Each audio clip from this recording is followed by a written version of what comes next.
Hey guys, so here I am going to explain problem B of Codeforces round 708 division 2, and here we are given n positive integer and a positive integer m.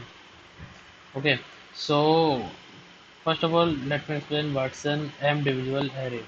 So in an m divisible array, for every two adjacent elements, here we are given what are two adjacent elements. So for every two adjacent elements, their sum is divisible by m. Okay, so we have to divide our array into as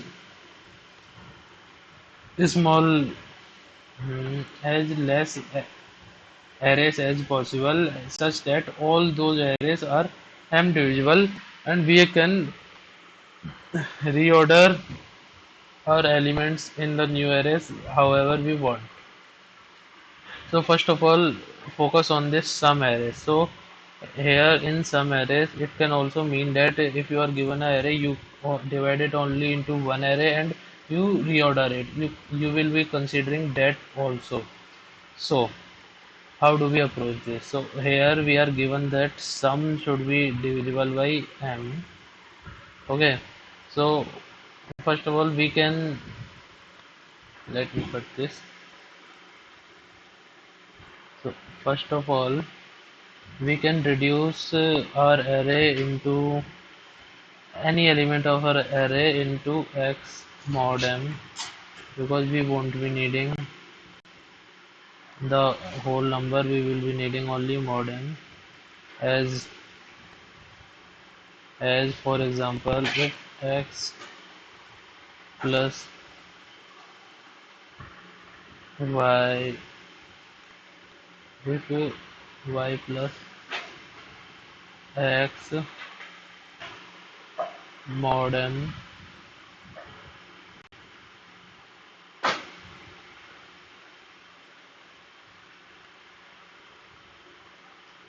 equal to 0,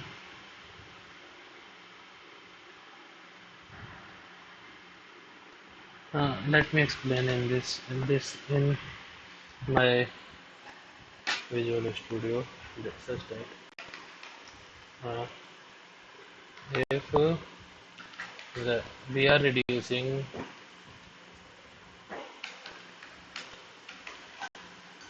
all elements of our array to its mod and as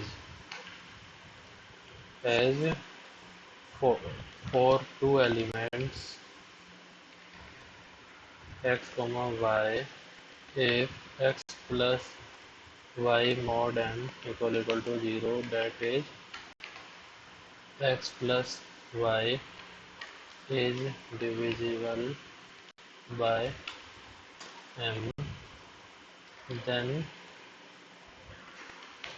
x mod m plus y mod m is also equal to 0. It is a basic property of modulus. So we have reduced all elements of our array into mod m. So now what we observe here is that if x plus y mod m equal to 0, then y equal to m minus x.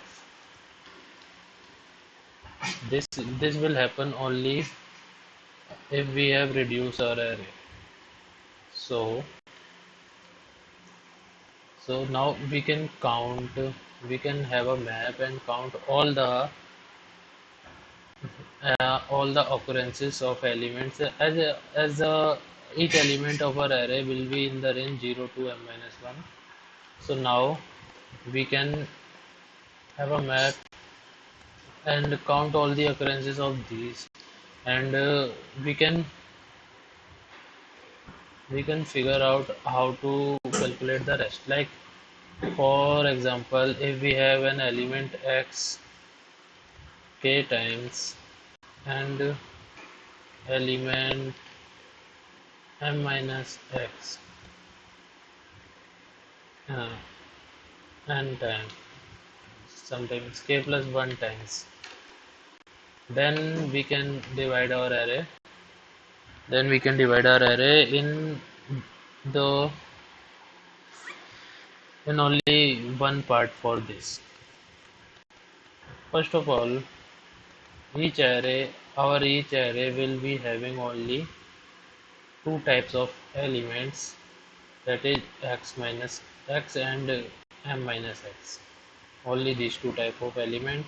And if we are having, let's say, few elements, then first element is x, then next element will be m minus x, then next element will be x and m minus x, and so on. Okay. And if we are having some extra x's, like for example m minus x now x, and now we don't have any more m minus x elements, but we are left with some more x's. So we have to make a new array for all these axes. Like for example, if we are left with, say, k x axis, then we have to make k new arrays for the all of these axes, because this x will never be fit with any other element other than m minus x, and m minus x are exhausted. Okay, so that's how we approach this problem. So let me show you my code. So I am having a map here, and here I am taking array as input and reduces my array to mod m, and I am counting each mod m, how many times or frequencies of each of these elements. Okay, so now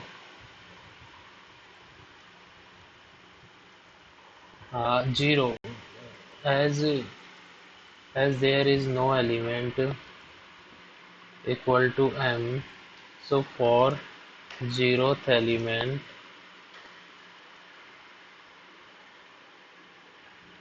there is no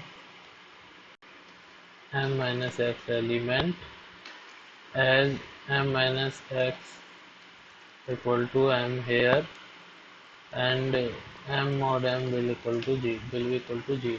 So for zeroth element we will be having a separate array, and we won't have to do all this. For this we will be having a array where zeroth elements will be there, only zeroth elements. Okay, so I am counting that whether I am having any zeroth element or not, and after that from I to m by 2, because after that I will be repeating. So for example, if I counted x, then if I go further from m by 2, then I will be counting by minus x again, by m minus x again, and which will make my count twice. So I am going up to only m by 2. I am keeping x in mi equals to x and m minus I equals to y, and if both of them are 0, then I don't have to do anything. And if the difference between them is less than equal to 1, then we will be having this condition, the 0 axis. We will be having this condition, and we can have only one array for it. Then I will be increasing count by 1 only and continue. Otherwise, I'm just generalizing this by having my x less than y, and for x plus 1,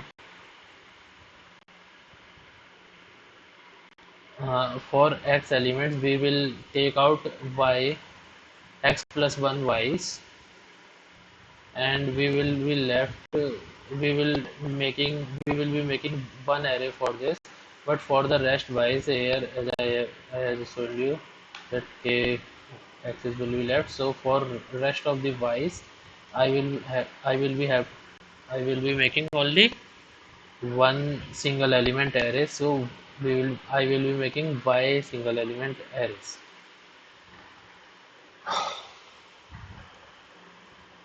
So that's how you do it. Thank you.